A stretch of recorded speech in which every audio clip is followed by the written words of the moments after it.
Hi everyone, welcome to week one of EDU 542, Schools, Communities, and Diverse Family Structures. If you've seen my introductory video, welcome again. My name is Will. If not, hi, I'm Will. I get to work with you for the next 8 weeks, which is always amazing. Each week will have this introductory video that'll sort of break down what the week looks like, try and give you a picture ahead of what's coming up as well. Any insight I can provide, and just checking in again with you, or maybe after reading the discussion boards, bringing a comment or something that comes up. Something I didn't give in my introductory video, but just to be reflective with you on, is this course is going to make us really be reflective on the communities that we serve and the communities that are served throughout the United States, throughout Orange County, throughout California. Wherever you're located, it's a diverse population.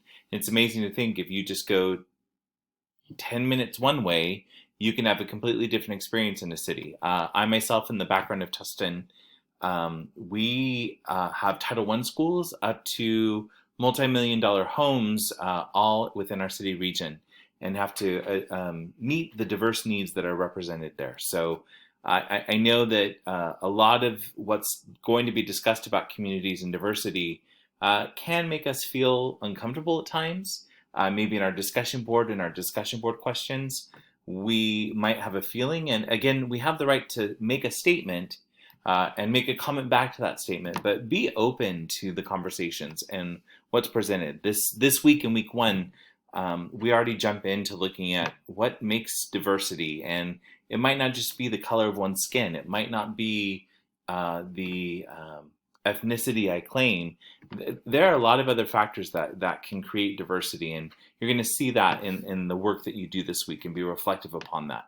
So with that being said, just that open-mindedness to this all, let's give you a little bit of a breakdown for this week. So I want to start off with the syllabus. Again, if you have experienced more Concordia classes before, you just click on the syllabus. It is generic. If you need my contact information, it will be under the Meet the Instructor tab. And with that, my video will be coming up, but right below, that cell phone number really is my cell. I ask that you use it to give me a call, give me a text. Just my only request with the text is you let me know who you are and that you're associated with EDU 542, and that'll help me out. And then my work number, currently not there, as I think a bunch of you are experiencing this diversity as well of teaching in a different method. But my cell phone will definitely connect with me, to put that out there. And then my Concordia email. I try to respond to the email within 24 hours, just like a text phone call. I will try and be quicker than that as well, but 24 hours at the latest, to put that out there again for you. So the syllabus gives us that breakdown of everything that's needed. The week, if you hit week one right here, you're going to see what's expected of us and our themes. The theme really is about meet and greet, and then talking about walking in another's shoes. I'm not sure of your methods courses, what your experience was, but I know for me during my coursework, we had to follow a student around that wasn't identified the same way that we identified life, whether it was for me being a male, a female, being Caucasian, it could have been somebody of Hispanic origin, African American, just looking at all these different individuals and then following them through their path and journey of a school day. This is going to bring up some of that, trying to walk into another person's shoes as well. With that, I'm not going to go over the learning outcomes. You can clearly see those, but you're going to be involved in definitely some analyzing, applying, and being able to look at how schools are affected by this diversity in our community. You're watching this video, so that means the video's link will be here as well as in the announcement. The weekly overview I'm not going to read. You can read that on your own. But this week there's not officially a reading. It's all video based, and it's class divided. It's a series that was done on PBS of a teacher. Her name was Jane Elliott. And Miss Elliott, you'll see that this feature comes from the late 60s, right as Martin Luther King had been assassinated, and trying to give a diverse sense of what diversity is. Not a diverse sense, I'm sorry. A sense of what diversity truly was, as in that time and looking at what was just experienced by these students in Iowa, mostly Caucasian, didn't understand what diversity was. She gave experiences and was able to do it not by skin color, but by identifying through eye color. Maybe you've seen these videos before. If you've seen them, just put it in that perspective. What else can I gain and learn from them as well? So you'll notice here there are a total of, I believe it's 5 sections for you to watch. Each one's broken apart. Really ask yourself, how was diversity created? What happened as we started to categorize individuals? How was there a separation and a treating of each other in seeing these? Really look at what happened and how that affected the community of the classroom. So the discussion board for this week is an introduction. I look forward to meeting you and the information that you share. I'll be honest, especially since you've been a cohort that's been working together, you know each other, so it is partially for me to gain, but an encouragement to you as you are expected to post by Thursday night your introduction. I also hope for a picture just so I can connect a face with a name.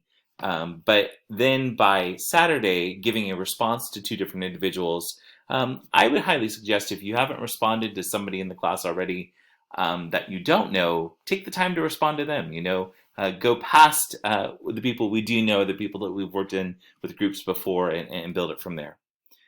Then the Christian message, basically, it really is that focus from 2 Thessalonians 1:3. We ought always to thank God for you, brothers, and rightly so, because your faith is growing more and more, and the love every one of you has for each other is increasing.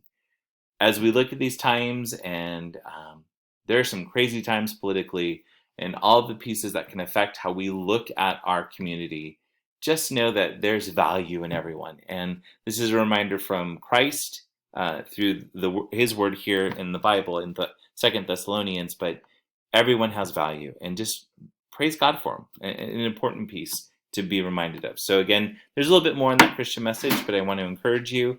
And then that look ahead this week, the only thing due is the discussion board.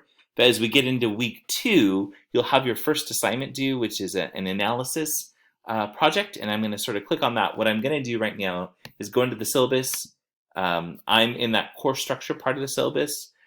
Continuing this course will focus on the mission that Concordia has of empowering individuals to make an impact in their society, with a focus on being Christ followers in the fields that we're a part of. But looking at our course, the course structures here, I think I've told you all these elements here, but what I wanted to show you, if you didn't remember, is that look ahead is right there, that assignment, and it's a literature exploration. You will locate a scholarly / peer-reviewed article that pertains to our course topics. Again, looking at diverse cultures, diverse community, how we meet those needs of a community, and then you'll complete a two or more page paper analysis of the article.